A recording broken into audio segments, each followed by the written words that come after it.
Welcome to Talking Heads, a project of the Africa Centre based in Cape Town. Each week we bring you the experts, mavericks and the thought leaders who are demanding we think differently about who and what it means to be African.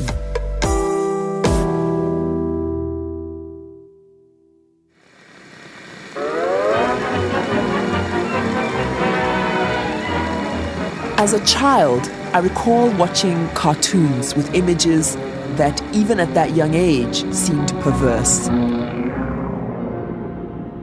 Well, it's one of our boys. Don't beat me, master. Please don't beat me, master. Don't beat that tired old body. No. A black face with thick red lips.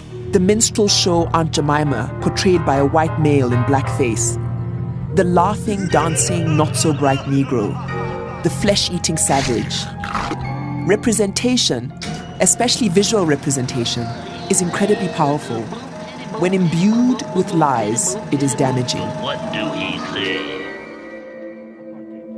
Practices of subjugation, broadly evident in Africa's colonial past, in apartheid regimes and of course slavery, could be said to survive on, amongst other things, a collation of fictions and the repression of truths. And while art should seldom be burdened with anything other than its own weight, it is hard to watch films made by Africans today and not bask in the glory and triumph as they go viral and get screened on the continent and around the globe. Not because they are all brilliant films, not because they are one homogeneous glob of pictures, not because they are all addressing one and the same issue.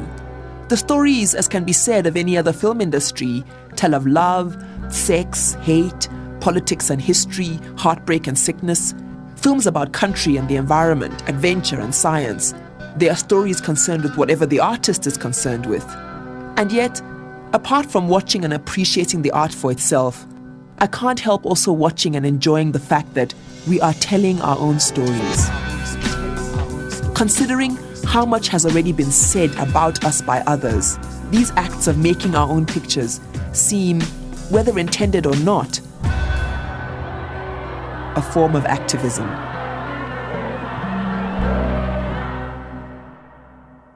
Dr. Lindiwe Dovey is a senior lecturer in African Film and Performance Arts at SOAS, University of London.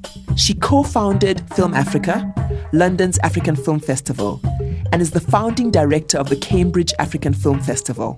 She's the author of several reviews, book chapters and articles, as well as having written the award-winning book, African Film and Literature, Adapting Violence to the Screen.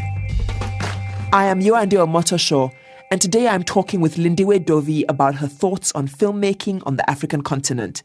Lindiwe, thank you for being with us and welcome to the show.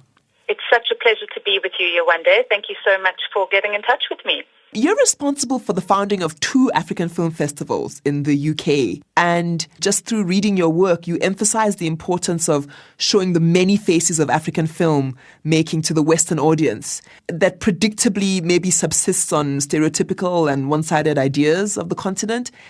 Is this, do you think, an endless task, this task of showing the many stories? I keep thinking it's 2014 and we're still doing this whole single story thing. Is that naive of me to think that we should be done by now? No, I totally agree with you. It seems absolutely ridiculous. I keep having conversations with African friends of mine here in the UK from different African countries. And this makes me realize that it is still important, that there is a whole lot of everyday racism as well as institutional racism that is going on in the UK. And I think if one goes further afield in Europe to countries like the Ukraine, for example, in Eastern Europe, where there are increasingly African film festivals, there's even more racism.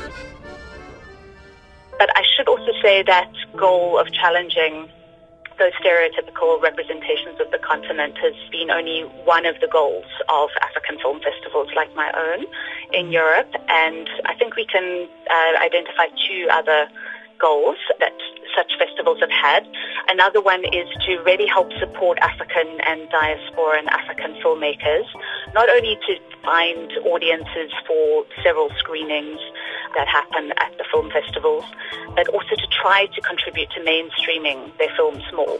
And then what we've also been trying to do, and I know a lot of other African film festivals in Europe are trying to do this, is not just be, another film festival, but actually try to work on multiple fronts to support African filmmakers. So many of us are engaged in trying to raise production funding and distribution and exhibition funding for African films. So another example is that at Film Africa, we raised £20,000 to help with the publicity and marketing costs of African films that were able to find distributors in the UK.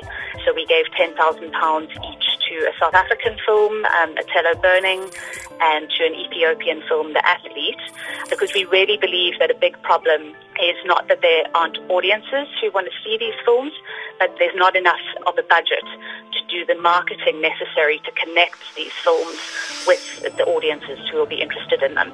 So that's another goal, I would say, of our film festivals. And finally, we have a big diasporan African and Black British audience at Film Africa. So about half of our audience, we do audience surveying to see that we're reaching a really diverse group of people, and our surveying has shown that about half of our audience is that audience. In this sense, it's not just speaking to a white Western audience, but actually, I think, providing diasporan Africans with a little bit of home. In relation to that, because I was going to say, often in the mainstream, what you hear about the South African industry or you hear about the Nigerian film industry. What are some of the other really strong industries that are growing? In Uganda, there's a very fascinating film culture that I've been looking into, which is there's not that much local film production still in Uganda, but there's a phenomenon called VJing, where you have local Ugandans called VJs who translate and reinterpret the foreign bootlegged films that come into the country and that are shown at the thousands of makeshift video halls that exist across the country. So I've actually had the pleasure of watching VJs in action, VJing Hollywood. You are terminated. Bollywood, kung fu films. I even saw VJing of the Swedish director Ingmar Bergman films, which is just fascinating. Hej Tage, det gör det. These VJs are translating the films into Lugandan for the local audiences, but they're completely reinterpreting the storylines at the same time. So that's, is a kind of film culture as well.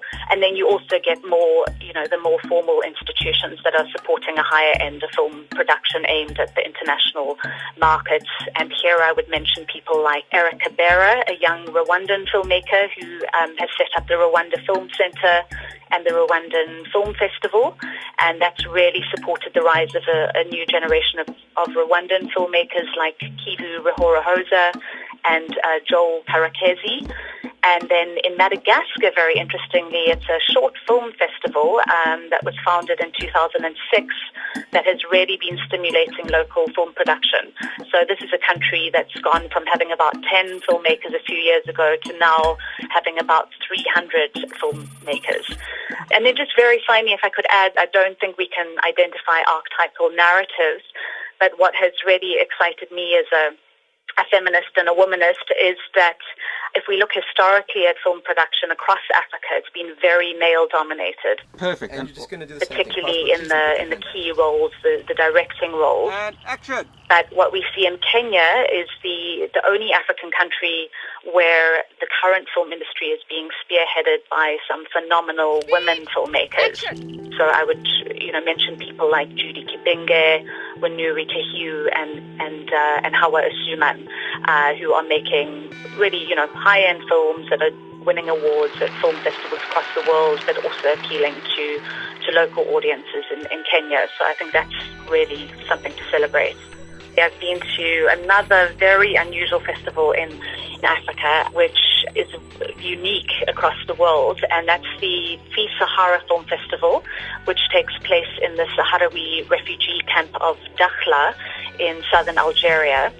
And so this festival is interesting because it's not development-oriented at all, but rather an activist event. And it's the only annually held activist film festival that exists anywhere in the world in a refugee camp. And with the aim being to achieve a free Western Sahara so that these Sahrawi refugees can go back